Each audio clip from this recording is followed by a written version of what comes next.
Abraham prit encore une femme, nommée Kétura. Elle lui enfanta Zimran, Jokshan, Médan, Madian, Jishbak et Shuach. Jokshan engendra Séba et Dedan. Les fils de Dedan furent les Ascurim, les Letushim et les Lemim. Les fils de Madian furent Epha, Éphé, Enoch, Abida et Elda. Ce sont là tous les fils de Kétura. Abraham donna tous ses biens à Isaac.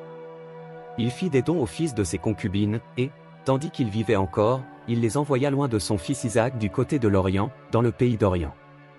Voici les jours des années de la vie d'Abraham, il vécut 175 ans. Abraham expira et mourut, après une heureuse vieillesse, âgé et rassasié de jours, et il fut recueilli auprès de son peuple. Isaac et Ismaël, ses fils, l'enterrèrent dans la caverne de Macpéla, dans le champ d'Ephron, fils de Tsochar, le Hétien, vis-à-vis de Mamré. C'est le champ qu'Abraham avait acquis des fils de Heth. Là furent enterrés Abraham et Sarah, sa femme. Après la mort d'Abraham, Dieu bénit Isaac, son fils.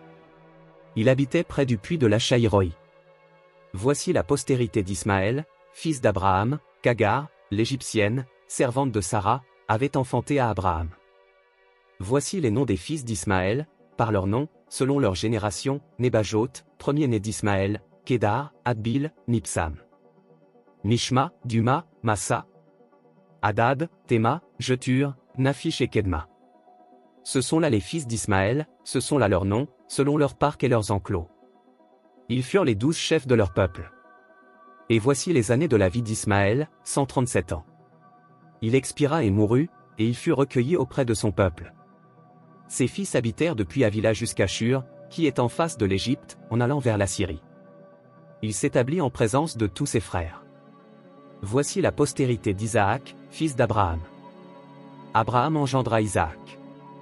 Isaac était âgé de 40 ans, quand il prit pour femme Rebecca, fille de Bethuel, l'Araméen, de Padan Aram, et sœur de Laban, l'Araméen. Isaac implora l'Éternel pour sa femme, car elle était stérile, et l'Éternel l'exauça, Rebecca, sa femme, devint enceinte. Les enfants se heurtaient dans son sein, et elle dit, « S'il en est ainsi, pourquoi suis-je enceinte ?» Elle alla consulter l'Éternel.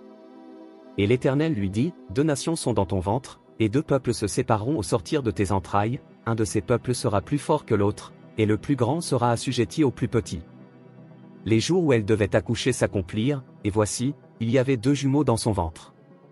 Le premier sortit entièrement roux, comme un manteau de poil, et on lui donna le nom d'Ésaü. Ensuite sortit son frère, dont la main tenait le talon d'Ésaü, et on lui donna le nom de Jacob. Isaac était âgé de 60 ans, lorsqu'ils naquirent. Ses enfants grandirent.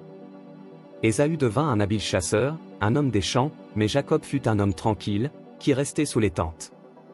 Isaac aimait Ésaü, parce qu'il mangeait du gibier, et Rebecca aimait Jacob. Comme Jacob faisait cuire un potage, Ésaü revint des champs, accablé de fatigue.